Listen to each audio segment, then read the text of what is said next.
Bonjour à tous, bienvenue dans la campagne en Alsace. Ici, c'est le matin. Petite vidéo après l'entraînement pour parler de l'origine de la souffrance. L'origine de la souffrance. Donc c'est une investigation ici, c'est pas un cours moraliste, c'est pas la solution dans cette vidéo, mais c'est comprendre la racine de la souffrance. Parce que la plupart du temps, les personnes ne se rendent pas compte de la racine de la souffrance, pensent que la souffrance est toujours un élément extérieur, des éléments extérieurs qui viennent perturber et qui engendrent la souffrance. Ça peut être l'environnement, ça peut être l'état de la planète, ça peut être la maladie, ça peut être la famille, ça peut être beaucoup de choses qui peuvent engendrer la souffrance.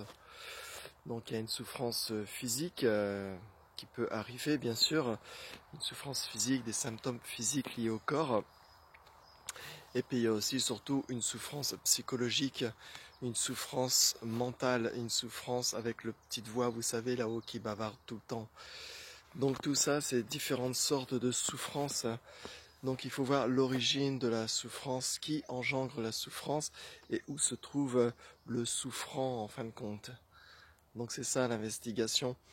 Mais la plupart du temps, la plupart des personnes vont chercher un substitut à la souffrance, c'est-à-dire ils vont s'en éloigner, la repousser, et puis dire ben tiens, moi je vais changer ma vie, changer ma façon de ceci, façon de cela, trouver un loisir, partir en vacances, je suis en vacances moi, hein, partir en vacances, changer de conjoint, changer de travail, etc., etc. Donc c'est comme on va trouver une solution à l'extérieur.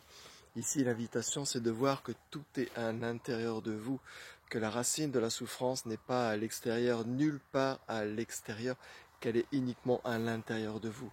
Parce que quels que soient les événements, quelles que soient les situations, en final, tout ce monde se crée ici à l'intérieur de soi. Il est en train de se créer. Les pensées, les émotions, les sensations, le temps qui passe, le corps qui vieillit, etc. Tout ça crée une sorte de dualité, une sorte de mouvement qui crée une sorte de souffrance sur cette sensation interne, car tout est à l'intérieur au niveau de la souffrance. Donc il faut analyser et voir la racine de la souffrance. La racine de la souffrance. En fait, là ici par exemple, le matin je m'entraîne et j'entends, je suis près de la frontière allemande, et on entend tirer.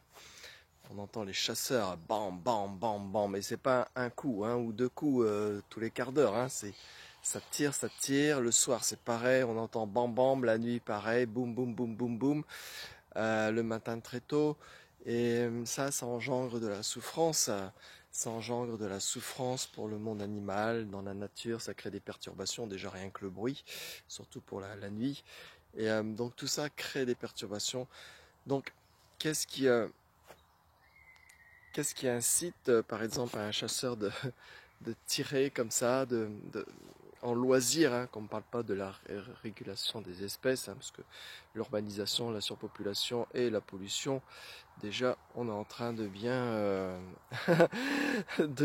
diminuer l'espèce animale un peu partout. Donc qu'est-ce qui engendre ça, cette souffrance? C'est le plaisir égotique, c'est l'ego. On retrouve l'ego. On retrouve cet ego qui a toujours besoin, soit d'acquérir quelque chose, soit d'éloigner les choses. C'est un ego qui est toujours très personnel, qui n'est jamais satisfait de ce qu'il a. Et même s'il y a une satisfaction, progressivement, ça va s'estomper et il faudra une autre satisfaction. Et donc, par exemple, une personne va aller à la chasse, il va créer des perturbations, il va créer de la souffrance. Mais pour lui, c'est le plaisir égotique, le plaisir personnel. Parce que le cœur n'est pas ouvert, il ne peut pas comprendre qu'en face de lui, c'est la même chose, c'est la vie. Et donc, il y a des perturbations dans la nature, des perturbations pour les animaux, des perturbations pour si on tue un lapin, forcément, il y a la famille qui est là, des lapins, et puis il y a perturbation ensuite pour plein de choses. Donc l'ego, ça s'exprime bien par l'égoïsme. L'égoïsme, et l'égoïsme, ça rejoint l'identité. Donc là, je parle des chasseurs, mais c'est valable pour tout ce qui se passe. Tous les problèmes du monde sont liés à ce fameux ego qui est toujours en train de vouloir obtenir l'argent, le pouvoir, toujours une façon de se rassurer, de s'alimenter par toujours cette croissance, la croissance des besoins, la croissance d'avoir, et puis tout ça c'est lié à la peur aussi, la peur de ne plus avoir, la peur de ne pas obtenir, la peur de ne pas pouvoir avoir tout ce que l'ego a besoin. Et donc cet ego très égoïste est lié à la personne. Donc il y a une sorte de personne ici, une sorte de personne qui est installée avec non pas le cœur qui s'exprime, mais plutôt l'ego, la croyance à cette personne. Et puis tout ça, ça engendre la souffrance, parce que dans cette croyance à la personne, dans cette croyance au corps mental, il y a une sorte de tension permanente, d'insatisfaction permanente, de peur permanente, parce qu'on est juste un mouvement ici. Et donc il y a une peur, l'ego, la personne, essaie de fixer le bonheur, de fixer les acquis, de fixer tout ce qu'il possède. Et puis donc il y a une sorte attachement, et dans cet attachement il y a la souffrance. Et donc pour garder ou obtenir de façon égotique, ça engendre de la souffrance pour soi-même, mais aussi pour l'entourage, pour tout le monde, parce que vous avez toujours des besoins, vous êtes toujours dans des attentes. Et puis il y a des personnes qui sont prêtes à tout pour ça. On voit bien le monde, on voit bien les instances politiques, les multinationales, on voit comment la planète suffoque à cause au départ de la croyance en cette personne, de la croyance en cette identité. Et donc cette identité se forme, l'ego se forme, une sorte d'égotique qui se forme ici, et on est attaché aux pensées, aux désirs, au vouloir, aux peurs, et on remet pas en question, on ne remet pas en question, et tout va bien, et puis s'il y a un problème, on va chercher à l'extérieur, on va dire maintenant à l'extérieur je repousse ça, ou je veux obtenir ça, et puis souvent ça engendre de la souffrance pour l'entourage, ça engendre de la souffrance pour l'environnement, ça engendre de la souffrance pour la planète, ça engendre de la souffrance pour tout ce qui gravite autour, parce que tout est en interdépendance. Donc tout ce qu'on fait est en interdépendance. Donc c'est important de voir ce mécanisme, de voir comment ce mécanisme il opère à l'intérieur de nous, où se trouve cet ego, où se trouve le souffreur, s'il y a une souffrance, et essayer de remettre en question si on est perturbé par quelqu'un, par quelque chose, par un événement, par une situation, de pas analyser l'événement ou la situation, mais plutôt de regarder à l'intérieur de où la sensation arrive, de la souffrance, où la perturbation mentale arrive, et aller à la racine de ça. Donc c'est bien sûr, il faut être dans le calme, dans la tranquillité intérieure, et éviter de valider les pensées, éviter de valider vos peurs, éviter de valider vos angoisses, éviter de valider en disant oui, le mental dit ah tu vois ça c'est pas bien, on va s'en débarrasser, ou ça c'est bien, on va essayer de l'acquérir un peu plus. Donc il faut remettre en question toutes ces pensées, et puis aller voir cette sensation, s'il y a une souffrance par exemple, aller voir cette sensation. Vous voyez, par exemple, moi, quand je pratique le matin, j'entends les chasseurs, ça tire dans tous les coins, donc le mental m'envoie le stress des animaux, m'envoie cette perturbation, cette tristesse, en fait. Et donc, si je regarde un peu plus loin, la tristesse qui arrive, même une sorte d'écœurement, même des fois, ça peut être, enfin, moins maintenant, mais des fois, ça peut être aussi une envie de leur rentrer dedans. Mais en regardant un peu plus, on se rend compte que la perturbation est à l'intérieur de soi, il y a quelque chose qui est erroné à l'intérieur de soi. Et puis plus vous allez profondément dans ce silence intérieur, l'ego n'arrive plus à aller là, il y a pas de place pour cet ego qui est en fait inexistant, qui est comme une sorte de vent, hein, de mouvement. Et puis les pensées, pareil, il y a quelque chose qui se, qui se, qui n'arrive plus à répondre à la source, qui n'arrive pas à aller à la source. C'est pas le mental qui peut aller à la source de ce qui est là. Et puis progressivement, ça se pose.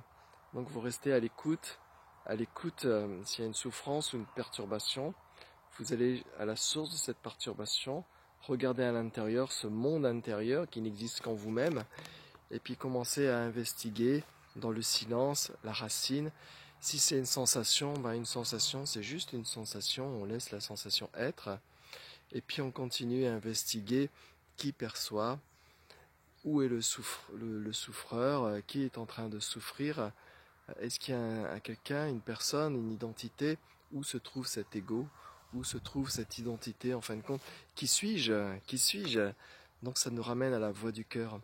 Donc la dualité, la souffrance, tous les emmerdes du monde nous amènent à une dualité, à une résistance, à des perturbations.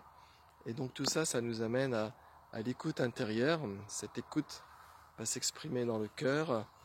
Et à l'intérieur de ce cœur, vous allez découvrir que, en fait, tout est l'essence même, c'est l'amour. Tout est, en ce moment, quelque chose de complet. Complet. Alors, ça paraît bizarre parce qu'on part d'une dualité, on part de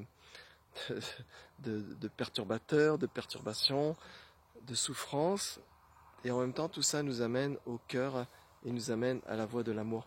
Donc c'est une façon aussi au niveau de l'ego, ce qu'il n'aime pas trop, c'est forcément quand on ouvre le cœur, mais pas ouvrir le cœur de façon personnelle. J'ouvre mon cœur pour une personne, j'ouvre mon cœur parce que là ce sera mieux.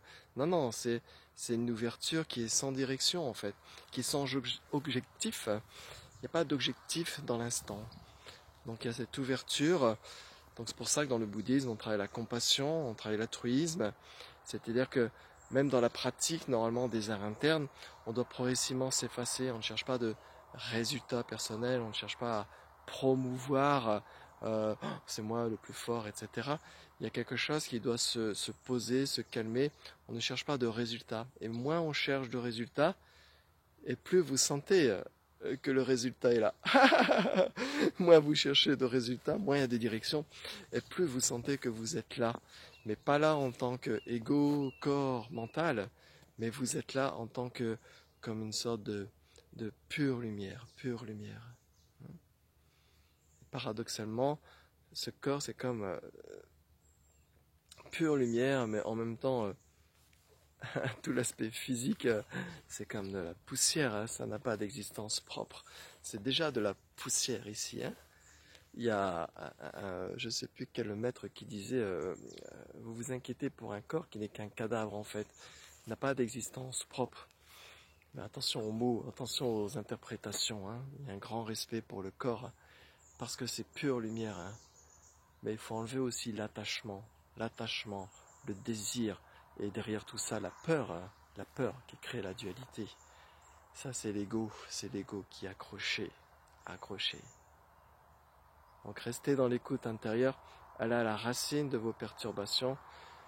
Dès que il y a quelque chose qui ne va pas, un mot de travers, quelque chose à la télé, une information, dès qu'il y a une perturbation, ne partez pas dans le discours mental, ne partez pas dans les concepts et tout ça.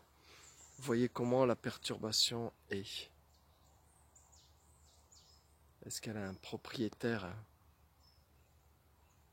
Est-ce qu'elle est dans une cellule du corps? Comment elle s'exprime? Comment elle se contracte?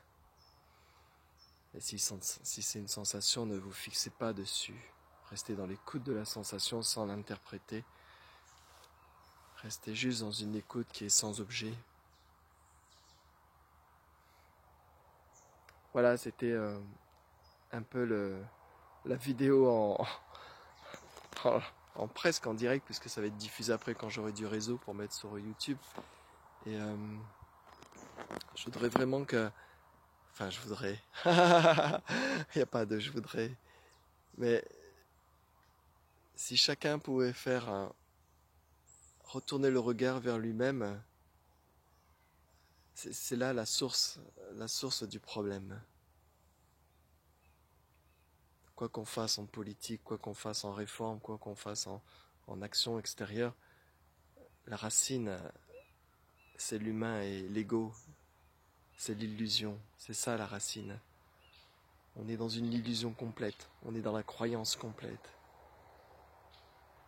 Et ça peut forcément engendrer la peur, hein, parce qu'on est attaché à quelque chose qui est instable, qui est complètement illusoire.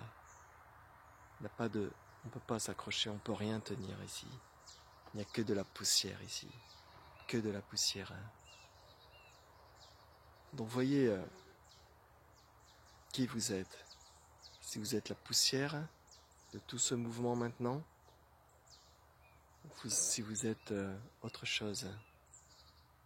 On va pas mettre de mots, on pourrait dire pure conscience, pure lumière, pure présence.